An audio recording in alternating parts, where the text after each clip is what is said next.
Live now is Sky News US Analyst Michael Ware. Michael, great to see you. You've seen this negotiation over much of your career, peace in the Middle East. I mean, I've seen a US official quoted in Axios in just the last couple of moments saying the war is over in Gaza. I think that may be a little premature, but this is a big step forward today. What do you make of the details that we do know about so far? We had Adam Parsons there pointing out that if Hamas do follow through with what we've learned they've agreed to, they're giving up all leverage. Yeah, well, the release of the hostages obviously is the great victory here. That's the great win for everybody, not just Israelis, I think for all of us around the world who've been holding our breath for those poor people. And the return of the bodies of the dead hostages. Yeah, look, Hamas's strategic thinking here is something that's very complex, obviously. Okay, so yes, their great poker chip were the hostages, and they decided that now is the time to cash them in. The thinking behind that remains elusive. But obviously there was enough Arab pressure on Hamas to finally relent, because, you know, this is the signature point of this war, have been those hostages.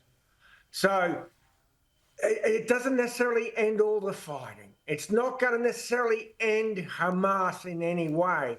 But what it says is tactically and strategically, we see now is the moment to cash in all our chips. Certainly tactically. Their leadership's been decimated. Their fighting forces have been significantly eroded, and their munitions would be significantly depleted. So their ability to keep punching on right now would be significantly reduced. So there's a short-term tactical reason for wanting to cease the fighting, at least for now. And if giving up the hostages means that, then there could be a military equation to this on the Hamas side. Also, though, they're riding a wave of a global sentiment. The demonstrations we've seen across the world have not been in favour of Hamas, except for some ugly elements. They've been in favour of the Palestinian people, the men, the women, and the children who've been dying in their tens of thousands. So this is clearly a political and military assessment made by Hamas that now's the time. Even their principal backer, Iran, has indicated that they'd support any moves or agreements that Hamas makes. Is that a sign of further weakness out of Tehran, or is that a signal from Tehran that it's time, that their major supplier, their major supporter is saying, all right, enough's enough? And obviously the Arab states would be supporting this. Now, in return, what are they getting? They're getting prisoners back, some of whom Israel would not want to be giving back. They'll give them back through gritted teeth. They'll also get their war dead, Gazans who've been killed by the Israelis, their remains will be returned. And maybe they can still see a path forward for them to re-emerge as a political entity. I mean, it's a clumsy comparison, but it does make me keep thinking about the end of the Troubles, as they were called in Ireland, when the Irish Republican Army started to present its political face, Sinn Féin, and that led to disarmament. And to this day, we don't have a paramilitary wing in Ireland that's active. We have a political party, Sinn Féin. Perhaps that's their thinking. Either way, what this also signals is that at last, the Americans have brought the hammer down on both Prime Minister Netanyahu of Israel, and they have maximized their pressure with the Arab nations in the region.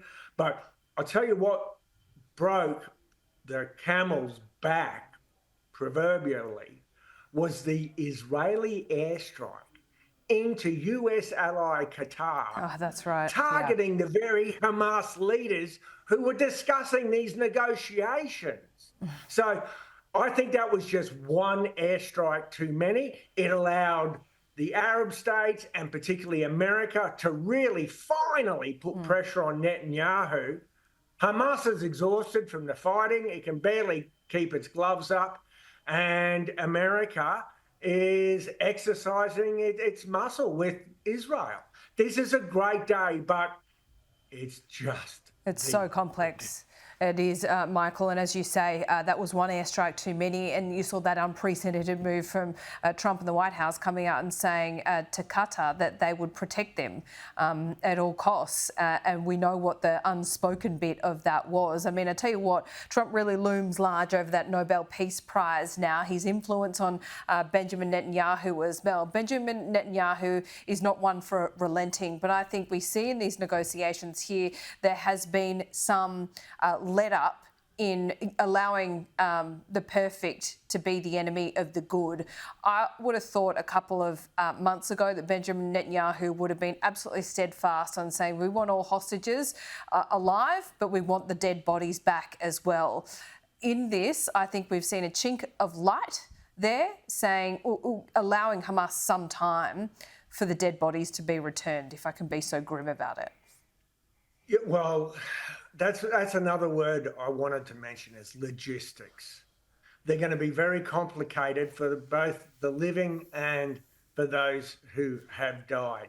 The actual physicality of the handover in technically what's an ongoing war zone. We're only talking ceasefire here. We're only talking the Israeli Defense Forces pulling back to the yellow line that were the positions they had in August. They haven't left Gaza. And at the same time, technically, neither have what's left of Hamas's fighting forces left the area. So it's still obviously going to be very, very precarious, potentially dangerous, but getting the Red Cross in there or similar organisations to arrange or to fulfil the physical handover of the hostages and any prisoners, that's going to have to be worked out. Let's hope that can happen within a matter of days, because the rest of this proposed deal and any real notions of a surviving peace are yet a long way off. They are indeed. Michael, great to talk to you about the very complicated mechanics of what we've witnessed this morning, even though this is a big breakthrough. Always good to talk to you. We'll catch you soon.